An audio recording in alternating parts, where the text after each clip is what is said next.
Well, good morning. Glad you joined us. You joined us for the second week of our message series called Sticks and Stones. And whether you're someplace around the country, around the world, we're glad you joined us. Whether you're here in the comfort of four walls and a roof, today we're going to take a step to talking about something that's very true for all of us, and that is that we all need a break. And I intentionally chose that. I'm terrible at the English language, Pete, but by the way, I intentionally put this one up there, all right? And I'm going to prove it to you. How many of you took a vacation this year? All right, hands down. How many of you did not take a vacation this year? All right. Here's the amazing, I did some research this week. Here's the amazing statistics. Employees only use 51% of their eligible paid vacation time and paid off time. That means 49%, almost 50% of your time disappears. It goes wasted. And some of you right now, don't elbow anybody, but just kind of stay looking up here. But some of you right now are going, that's right, he needs or she needs, you all understand. 61% of Americans work while they're on vacation. And again, don't elbow anybody, don't look at anybody. And we all know that we get there and it's like, honey, you're supposed to be on vacation, I know, but, and we have all this kind of stuff. And the truth of the matter is 25% report that they're being contacted by a colleague about a work-related matter while they have time off. And how many of you ever had that happen to you? Right? And if it's not a colleague, 20% report being contacted by the boss because, we just need this information, right? And here's my question today. Why? Why is it that we get this vacation? It's paid for a lot of us. We've earned it, but we don't take it. And here's my conclusion.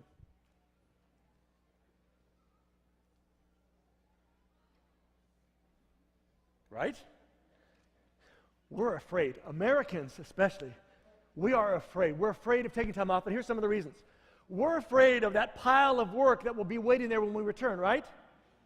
Or we're afraid of all the work it goes to making sure that pile isn't too big. And so we work so hard before vacation, we take all the calls during vacation, we get back, and there's still a pile, right? We're afraid of all that. We're also afraid that no one else can do what I do, right?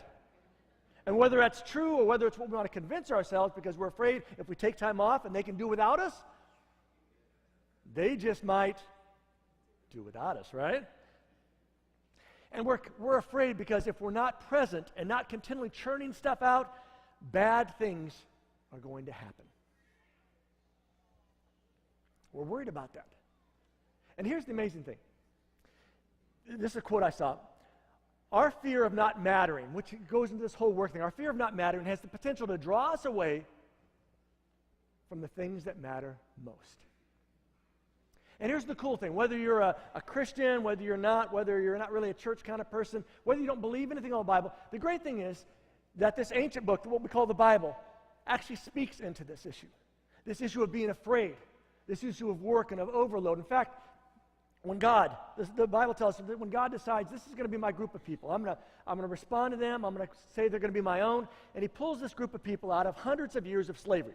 All they know is that they were told to do whatever to do, how to do it. And so he pulls them out and he says, okay, here's what's going to happen. I got to give them some rules, some societal kind of things, some stuff to help make a culture, understand what a nation and how they can be together.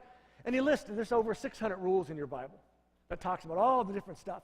But out of all that 600 and some, he narrows it down to 10. And in the top 10, the number 4 one, you know what it says? You're supposed to take a break. And don't you have to love a God who says, I'm going to give you a day off every week? In fact, not only am I going to give you, I'm not only going to tell you, I'm going to command you to take the day off. Because, in fact, if you go back to the very start of the Bible, it will give us information that from the very beginning, God said, you know what? I've designed you not to work 7 days a week, 24/7. I've designed you that you need to take a step back, that you need to have some space to breathe, a place to kind of disengage and to re-engage with what matters most. And the amazing thing out of that is that it's not just about a day. In fact, God will tell us that there's a whole, actually, he laid up these things called festivals in the Old Testament, these yearly gatherings, and there's 3 different ones, and one of them is very specific about this idea of disengaging and engaging, and that's where we're going to go today. And so before we go there, let me just say one thing. I hope that conclusion of the day that it will kind of inspire you, encourage you to go and read the Bible, because I think it's a good thing to read the Bible. And here's the neat thing. You don't have to believe the Bible to read the Bible. Because you think about it. Do you believe everything you read? No. You read it and then you decide if you believe it, right? So don't think, well, I'm not a Christian. You don't have to believe it to read it, because you don't do that in other areas of life. Just read it, discover it, give it a shot in your life, all right? But before we get there, I want to invite you just to bow your heads, and let's pray one more time this morning, all right?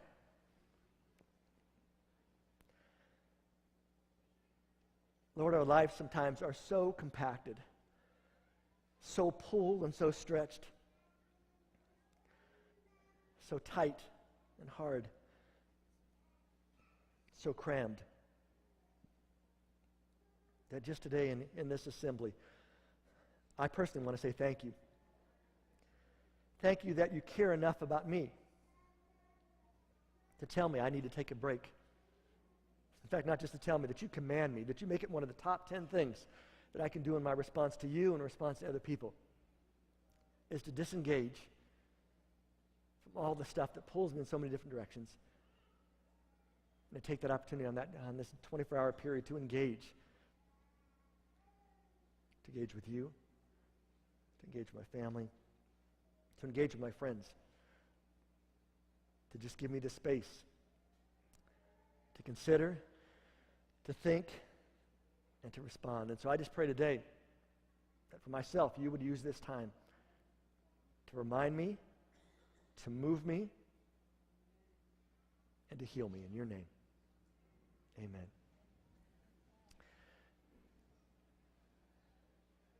In the Old Testament part of your Bible, there are 3 celebrations that God lays out for his children, for the children of Israel, for the nation of Israel, that are there to be reminders of the things that God has done for them, and they're always this future pointing to, that they were talking about what happened in the past, but also what was going to happen in the future. The 3 are this. There was Passover, this idea of the festival of the unleavened bread. Passover was simply the celebration of what God had done before they left Egypt. How as they slaughtered this lamb, this innocent lamb, and they put blood around the doorpost. That sounds gross to us, but it's this idea that you're covering the doorpost, the place where somebody would enter. And if you had that God would pass over, that the angels would pass over, and you would not be touched. You'd be unharmed through this. So that was the first celebration. The second one, 7 weeks later, was Pentecost, this festival of weeks. And it's this huge celebration for this agricultural people of the great harvest, and the time to sit back and enjoy all the stuff that had come in. And that one also pointed forward. The Passover pointed also forward to Jesus as the ultimate Passover, as the innocent one who would die for us, who, in a sense, we would apply his blood to the edges of our lives, that we would be covered. The Pentecost would point forward to this idea when we would sit back and enjoy God's blessings, enjoy what he's provided through his Spirit and his presence here. And the last one is this thing called the Festival of Booths, or Sukkot. How many of you ever heard about this before? All right, good. We're all going to learn something today. That's good. So here's where it comes. There's not a lot in the Bible about it, but it just talks about these 3 feasts and doesn't say a whole lot about this third one. But here's what it does say. Over in Leviticus chapter 23, if you want to go there, you can. Get out your phone. You can go there or watch up here. It says simply this: begin celebrating the Festival of Shelters on the 15th day of the appointed month. And in fact, Jews have been keeping this celebration ever since way back then. And even today, it actually started this past Wednesday on October 8th and goes through this next Wednesday. It's sort of a big celebration. So if you're driving by somebody's house and you see this kind of weird little booth outside, they're probably Jewish and they're probably celebrating this. But I love the fact that it starts off by saying, begin celebrating this festival. Because so often we think of religious stuff as sort of not a celebration, but it's a time to come, sit quietly, get through it all. And that's not the intent. That's not the intent of any of these 3, but especially this one. So it says 5 days after the Day of Atonement, they have this big kind of very solemn thing. And after that, they throw this huge party. And it says on the first day of the festival, you must proclaim an official day for the Holy Assembly when you do no ordinary work. On the very first day, it's sort of a kind of like a Sabbath day that the Bible talks about. It's this day when sun goes down, you leave the job and you go home. Sun goes down, you drop the tool and you walk inside. Sun goes down, you don't pick any more grain, you don't harvest any more olives, you don't do any more kind of stuff, you just simply step back away. And it starts off with this disengaging from everything, so that over the course of the 7 days, you can engage with something else. For 7 days, you must present special gifts to the Lord, this idea of offerings. The 8th day is another holy day in which you present your special gifts to the Lord. The 8th day is another one of these sort of Sabbaths. You step back from ordinary work. The other 7 days, you're supposed to go to work, but not to go kind of overboard. You're supposed to take a little bit of a kind of a staycation. You're still working, but not too much, all right? And he says this will be a solemn occasion. No ordinary work may be done on that day. On the first day, he begins to talk about what goes in this, why it's called the Feast of Booths. And it says you go gather some branches. You go get yourself a bunch of branches. And they're all different trees. You find some palm fronds, you find some boughs from leafy trees, willows that grow by the streams. Then you celebrate with joy before the Lord you serve, your God, for 7 days. And for 7 days you must live outside in little shelters. How many of you like camping? How many of you camping means going to a really nice hotel? Yeah. You guys would not like this festival, all right? But those of you who love camping, I mean, don't you have to love a God who says, hey, listen, every year I'm giving you permission. In fact, I'm directing you to go camping for a week. Now, the cool thing about this, you don't have to leave your home. They build little booths around inside their house. And the idea when it says live in them, you're not supposed to, okay, I'm not working. You go to work and stuff, but when you come home, the tradition says you have your meals outside. You go and you sit with your family in this little hut, got this little roof on it, and you have your meals. And if you're really committed to it all, you actually sleep outside in these booths. And here's the point. It says this will remind each new generation. So it continues on down. It's just passing along of Israelites that their ancestors had to live in shelters when I rescued them from the land of Egypt. I, the Lord, am your God. So the pointing back is remember that God was there, that God moved them around, and they had all these little temporary shelters all over the place. And for us as Christians, it's sort of this pointing forward to Jesus. And the idea that ultimately there's this place when we're no longer here, but we're someplace else. And so here's what, again, there's not a lot of rules to go, but here's the basic rules for the Feast of Booths or Feast of Tabernacles, the Sukkot. A Sukkot, which is the little building, must have at least 3 walls, all right? At least 3 walls. You can have 4 if you like, but you've got to have at least 3 because it's got to be more than just a little lean-to. It's got to be a little place where you can get inside with your family, all right? Secondly, the roof must be made out of something which grew from the ground. The walls, they can be out of rock, they can be out of stone, they can be out of wood, they can be even out of metal. But the roof has to be out of something that grew out of the ground. Thirdly, the material must no longer be connected to the ground. You can't say, man, there's a nice looking tree out there, and it's got a nice canopy, and I put 3 walls out there. Man, this is going to be a sweet spot, right? Yeah? No. And here's why. It must be possible to see at least 3 stars through the roof. So this is not something that you really well constructed. Gilmar wouldn't like this place because it's not so good. This is a serious, feeble structure. And you got to be able to see 3 stars because it's a reminder that you got to trust God to take care of you. So this morning, if you had been sitting out in your booth, you probably wouldn't have had to take a shower, right? Because you can see out. But it's a reminder again that these were not permanent things. These were things that moved around. And here's 2. It's a reminder that we leave the comforts of our warm home and live in this sukkah. We step outside of our normal way we do things to put ourselves in a place where something else can happen for us. And here's the 2 lessons. It's God's way of teaching us that you change your pace and your space and you change your perspective. And hasn't that been true in your life? You ever gone on one of those really great vacations? One of those really life-changing vacations? The one that wasn't just, hey, that was a great time, or hey, it was good to see family and friends, but hey, I got away, and because I was away, and I changed the pace of my life. I wasn't go, go, go, go, go, and I changed the space of my life. I was in a different place where I wasn't everything just normal and usual, and because I changed those things, my perspective changed. It's one of the reasons we regularly have people go out on missionary trips from our church, these short-term mission things. Part of it is because changing the pace of your life, changing the space of your life, changes the perspective of your life. Here's the 2 lessons. God was faithful before, He'll be faithful again. I want you to say that with me. God was faithful, He will be. That's something we all need to remember, isn't it? Last week, as we kicked this off, we talked about the rocks and making this pile of rock to remind ourselves God was faithful. But you notice, over and over, God sets up these different situations, these different opportunities to see that he was faithful before, to tell us that if he was then, that we can trust that he's going to be faithful now. Lesson number 2, this isn't it. Say that with me. This isn't it. That's that song we sang just before we kicked this thing off, right? I'm not home yet. This is not where I belong, and it's not where you belong either. But our challenge, and especially in our society and culture today, our challenge is to really believe that. To believe that in a way that we disengage from all the stuff that wants to say, this is it. This is all about it.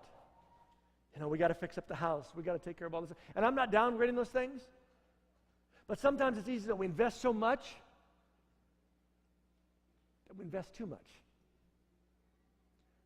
Loy and I are in the process of renovating this lovely townhouse that we bought. It must look great in 72. Had nice wallpaper, 1972 wallpaper. Had the stove that was that lovely, I told you last week, that mustard yellow that was really hot in the 70s.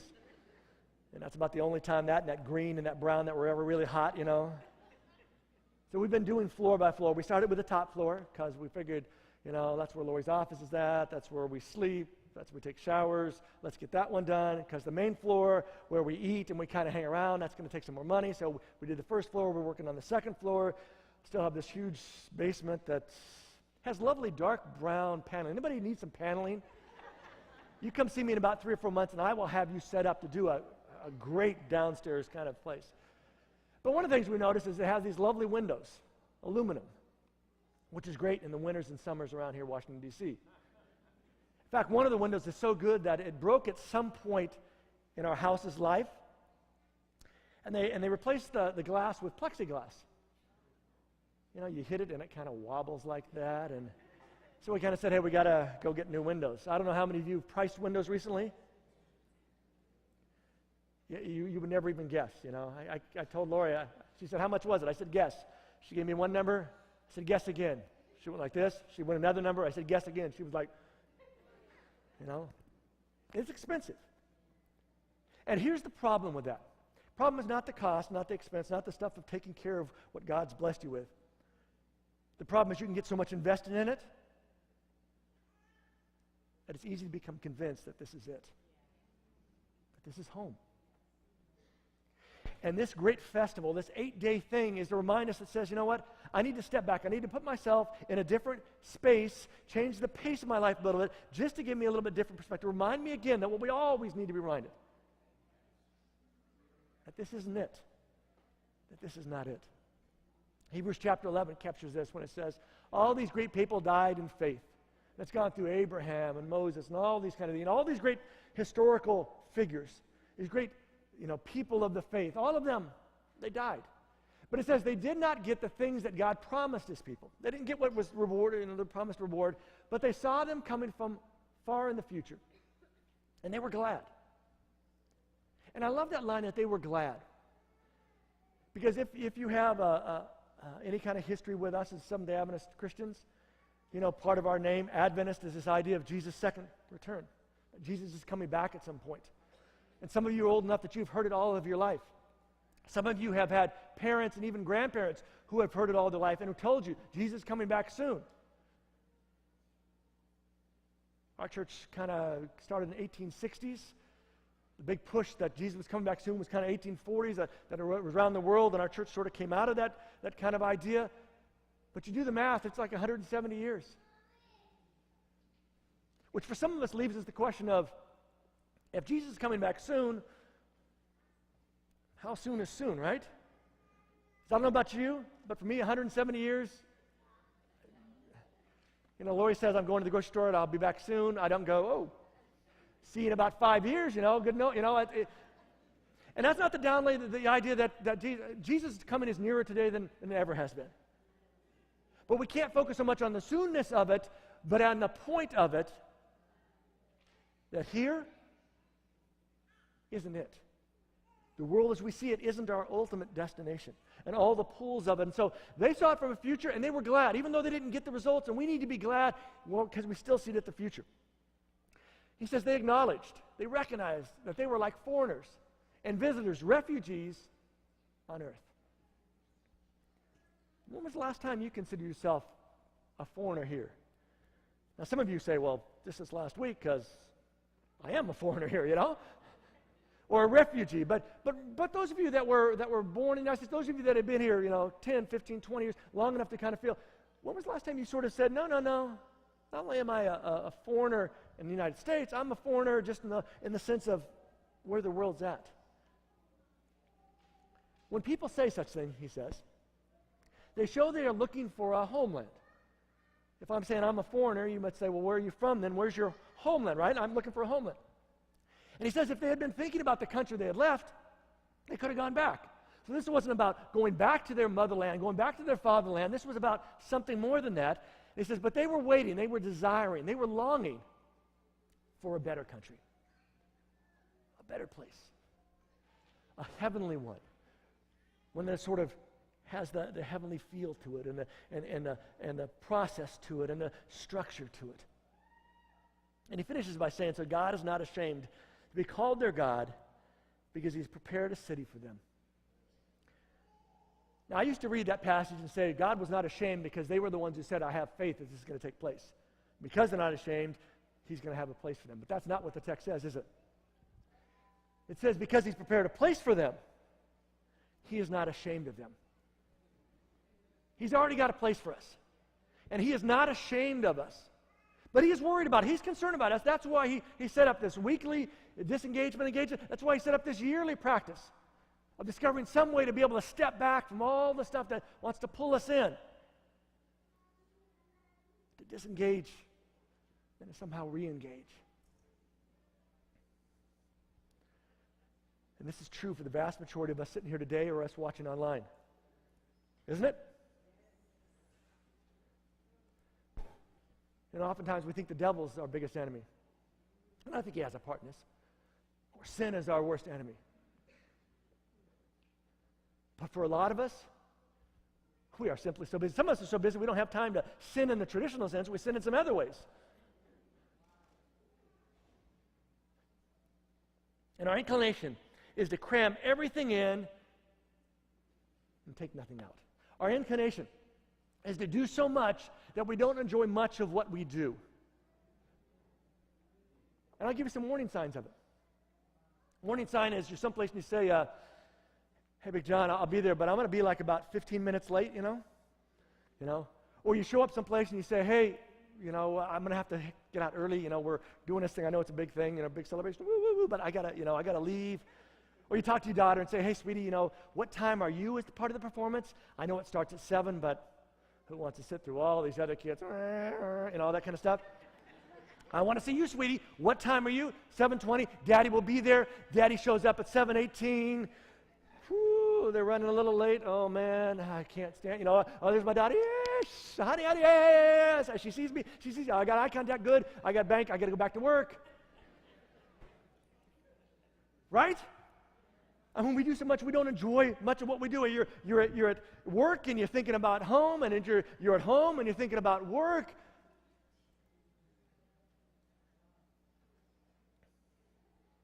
John will put it this way in 1 John. He says, don't love the world or anything that belongs to the world. And he's not saying so much that the world is a terrible, terrible place. Just a reminder again that the world that we live in is not what it was intended to be. And it's so easy to get sucked in by all of it. He says, if you love the world, you cannot love the Father. There's this kind of competition that happens in all of our hearts and all of our lives. And one ultimately wins out, and when the one wins out, the other one loses. And he says, our foolish pride comes from this world. Yeah, somebody cheered out there. Somebody in here should have cheered. Because it tells us where it comes from, right? Our foolish pride comes from this place. That's why sometimes we need disengagement, because it's easy to get caught up. And so do our selfish desires. And all of us have selfish desires. And where do they come from? They come from here. And our desire to have everything we see. And we are on the verge of the holidays. That if you're a kid of any age, you begin to have dreams, right? And visions. I remember around my house, starting about October, about this time, My mom would go by Sears. Sears Roebuck was what it was called back then, back in the day. Anybody remember Sears Roebuck Company, right? My mom would go, she'd have to go to the counter, and she would get this big catalog. The Christmas, I think it was called the Wish catalog, something like that. You know, how many remember that kind of thing? Yeah, everybody look around, see all the old people around, all right? But we would get home, and I remember every day the race was whether I got home first or my brother got home first. I have a brother that's about 4.5 years older, and so whoever got home first got possession of it. My brother, when he got possession, always went in his room and closed the door. I, on the other hand, stayed in the family room, going through the pages slowly, folding over the ones, circling the ones, dreaming, right? Dreaming of all the stuff that I want to have. And John simply says none of this. None of this pride, none of this selfish desire that gets us in trouble so much. None of this wanting everything we see and, oh, look at that, and oh, that, and the latest and the greatest. None of that really comes from the Father. Because all that stuff does is makes us unhappy. And in that unhappiness, we don't typically turn to Him. We turn to it. And all those things. And the thing that God understands and that we resist so strongly is simply this.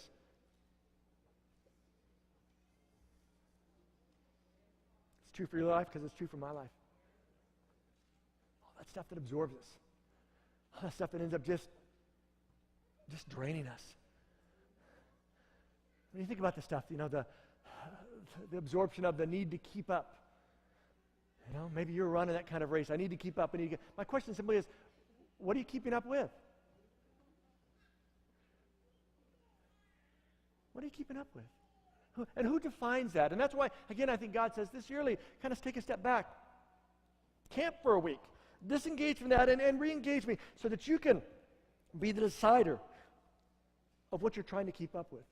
That you can be the decider of the fear of not making it. Because what's it? And for a lot of us, the it comes from our parents. Bless them. You know, they were really successful, and so you got to be successful too, and maybe you got to go in the family business, not because you want to, not because you like it, but I gotta make it, right? Or maybe your parents are the total opposite. They were just total losers, failures. Don't look at anybody. Look up here. But they were just, nobody you could respect, and you got to make it to show them and show everybody else that if you come from that kind of situation, you can rise above. Maybe you come from a family that you look back on and say, it was just kind of boring, and I want more than boring in my life. I mean, parents cannot win at anything, right? We get absorbed in falling behind. And again, who defines the behind? Your boss? Your family? Your spouse? That voice inside your head that we all have?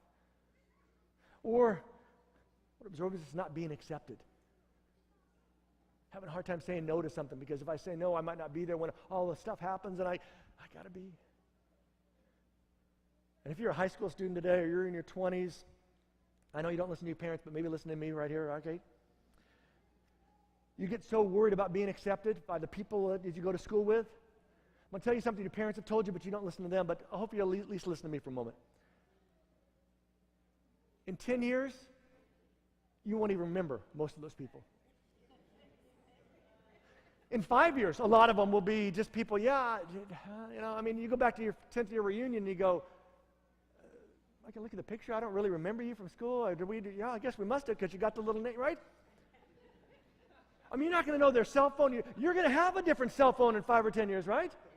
But we get so sucked into that and become such a big deal, and I just try to remind you to have a bigger perspective. It's one of those reasons sometimes to be able to have a chance to step back from all the stuff that pulls us, all the stuff that tries to absorb us, that ends up draining us, is to give us some time. Give us some space. To take a break from all the stuff. Here's my question as we wind up today's message. What do you need to break? What do you need to put the brakes on in your life? Is it a path you're on that you know is just not a good path, but it's kind of the path because everybody says it's the right path, but you're not so convinced, but you got to do it because you want to keep up? And maybe it's a relationship. Maybe as soon as I said, what do you need to break? What do you need to slow down in your life?